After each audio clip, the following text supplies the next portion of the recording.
Okay, welcome to True Tall Tales when reality is stranger than fiction. My name is Sunny Boy and welcome to another episode of True Tall Tales. Hey guys, welcome back. Recently just one of my friends bought me a ticket for Laneway Music Festival, which is, I think it's February 2025, so early next year. And I got really excited because I haven't been to a music festival in ages, and anyone that's been to a music festival in their life, it's such a great feeling because you get to, discover new acts. The best bit is getting your timetable. I've got to be at this stage by this time. I've got to be at this stage at this time. There's always going to be a clash by two acts that you both like, two bands you like, which is always annoying. Like, which one do I love more? Have I seen both before? Have I not seen one? There's all these decisions, and it's kind of like it's fun homework to pre-plan it. And, back in my day, I remember my festivals were, Big Day Out, which was in every capital, Sydney in Australia. And they were great. They were, it was like 60, 70,000 people at the festival, and you just had international acts, local acts from all around the world and all around Australia from 12 o'clock midday to 12 o'clock midnight. And it was great. And I started going from grade 9, grade 10, I think, at such a young age. I remember getting the Rum City tour bus from Bundaberg, traveling all the way down to Brisbane to go to Brisbane Big Day Out. And I remember the first band I watched was Friends or Rom. And it all comes back to you. And I was so young. I was in grade 10, now that I look back at it. But, I went to all these music festivals, and that's why, as you get older, you don't go to as many festivals or anything, but I did notice that there was like a lot of festivals like dying off, like Splendor in the Grass, which I haven't been to, by the way, which is meant to be a great festival that's been on for years. It got cancelled recently. Blues Festival is coming up, but that's been cancelled. Just a lot of Park Live, a lot of music festivals in Australia are being cancelled or have been cancelled. And I didn't know why. And so when my friend bought me a ticket to go to Laneway, which Charlie XX with her Brat album is headlining, and the other acts are amazing as well. So it's really exciting, and that's why I decided to look into this more and do this episode about music festivals in Australia and what happened to them and why they're getting cancelled, because I wanted to, read some interviews, watch some interviews, dive a little bit deeper to find out why is this happening and are they going to come back.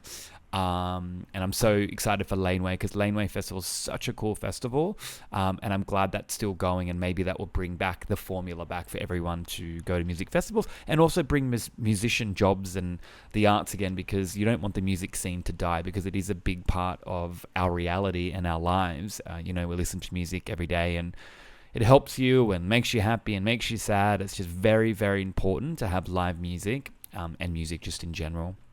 But look, today I want to talk about something that's close to my heart, as I was just saying before, about music festivals in Australia. Now, these festivals have been a big part of our culture, giving us all the chance to connect with live music, celebrate local talent, and share unforgettable experiences. But lately, things have been changing, and not necessarily for the better, which I've started to notice, as I just mentioned before. In Australia, festivals are struggling to survive, and a big part of the problem is that multinational companies, especially Live Nation Entertainment, are dominating our live music scene. Now, you might recognize Live Nation. They're a massive giant. They're massive in the industry, and they don't put on concerts. They control almost everything from managing artists to owning venues to handling ticket sales. Pretty much, that's what Live Nation does. Now, this kind of control, looking into it, has some real downsides. One of the biggest issue is what's known as dynamic pricing. Now, looking into this, I found out that this is when ticket prices increase based on demand. While it might sound reasonable at first, what it often means is that fans end up paying way too much for tickets, which is so true right now. I think I did a podcast episode on my last episode saying that I just got Jamie XX tickets, which is on December the 8th, very excited, and they were $84.50. And he's an international act. He's amazing. And I was so happy that it was back to normal prices like that, because any act now, it's just minimum $200, $150 to $200, and that's not even good seats. So, and anyone that's listening to this episode, it's so true now, and it's just hard. No one can afford that, especially with inflation going through right now. So I can imagine a lot of people aren't going to concerts and festivals, and that's why they're cancelling. So what this means is, back to, you know, what we're saying, is that fans end up paying, like myself, and for you guys out there listening to this, paying way more for tickets just because they are popular. And as prices rise, it becomes harder for fans to afford these events, which takes away from the shared joy of live music because we all want to support our favorite acts and musicians. Now, recently, there's been an investigation, which one of my friends sent me the link, which you should all check out on YouTube. It's an investigation by ABC Four Corners and even a parliamentary inquiry into these issues. People are starting to realize how much power companies like Live Nation have and how it's affecting our local music scene. Right now, the top of the industry is booming. We're seeing huge acts like international stars like Taylor Swift, Ed Sheeran, you know, Beyonce packing out stadiums. But while these mega events are thriving, our local festivals that we have here in Australia and smaller venues are being left behind. Rising ticket prices and a focus on big name events and making it harder for smaller festivals and the local artists they support to keep up, as you can imagine. Now, Live Nation has even taken over many iconic Australian companies and venues. And now these include Secret Sounds, which runs Splendour in the Grass, as I mentioned before, Force Festival, which I used to go to back in the day, which has been cancelled, Mosh Ticks, and Melbourne's Palace Theatre. This has made it incredibly hard for smaller companies to compete, especially when Live Nation's main rivals, TEG and AEG Frontier, are much smaller. The result is a lack of diversity in the music scene. So with so much power in their hands of just a few companies, it's challenging for local artists and smaller events to grow. This concentration of control means fewer chances for up-and-coming artists and fewer options for us as music lovers. Now, if we want to keep our local music scene alive and vibrant, which we all do, we need to support it. And that means looking ways to help smaller festivals, protect local venues, and make sure that all artists have a chance to shine and not just the ones with major backing. So I think we should all support the diversity of our live music and make sure that these festivals, the lifeblood of our music culture, does not fade away in Australia. So, even when I watched this interview and read this article as well, I was like, wow, this actually makes sense now of why they're being cancelled and how do we change this and how do we get the live music scene and the festivals back in Australia. So I hope this episode helps you understand it more, and at least we know what companies to support and not to support. And let's support our art and any artists, anything in creativity in Australia. We need to more concentrate on podcast people, actors, movies, TV shows, artists, musicians, just anything, but especially the music scene because it's so fun. And I'm glad I got to do this episode. And I'm so excited to go to Laneway Festival in February and Jamie XX in December, so next month coming up. And I even got tickets early January to see Leon Bridges, who's I've never seen live. He's going to be amazing. And he's supported by the Australian band called Glass Beams, who I just discovered about 6 weeks ago. They're amazing. Check them out. Glass Beams are all about the music, by the way. I'm a big fan now. They're these three guys that don't show their face as well. Look them up on YouTube. But yeah, great.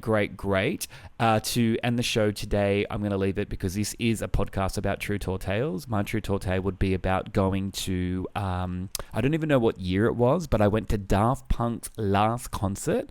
It could have been their last concert or their second last concert. I think their last one was in France, but pretty much their last concert.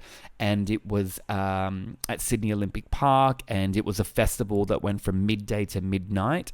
And it was called Never Neverland, I think it was called.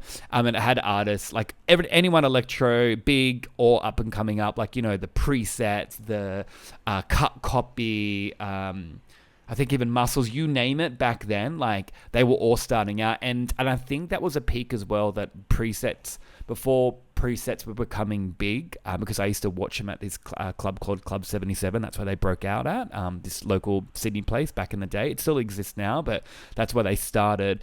And the presets, I remember them starting and the whole festival just ran to the stage. They're like, burn out all my people, and everyone was screaming. And that's when I was like, wow, these guys are going to be huge. And they ended up winning, like, you know, best album at the ARIA Awards and everything. And I remember that album being so big, and they deserved it. Anyway, with this story, where I'm going is it was just all dance acts. We were all retarded. Like sorry, you probably can't say that word right now. We were all rat face, I should say, smash crab. We're pretty drunk, and when you went into the festival, I remember they gave you these like robot masks.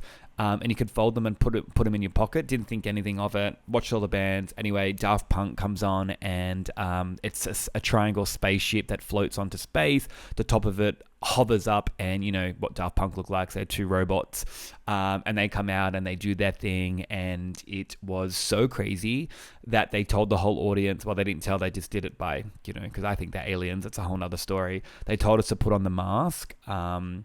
And we all put them on, and I think there was like 60,000 people in this audience, and everyone just around you just had these robot masks on, and their music started on stage, which was the spaceship they were in. It's like, boom, with the light show, and everything was vibrating. It was crazy. I will never forget that moment in my life. I think everyone knows who Daft Punk is. Their music will go on forever. They're big for a reason. They're so far ahead, and I like that they get to have that life with their music, but also a private life, because no one knows what they look like. Obviously, you can go Google what they look like, but if they walked past you in the street, you're not going to be like, that's Daft Punk. I think they're aliens that are playing on Earth. Obviously, I don't think that, but I'm like, it could be a theory, and that would be awesome if it was, and that's why their music's so ahead of the times.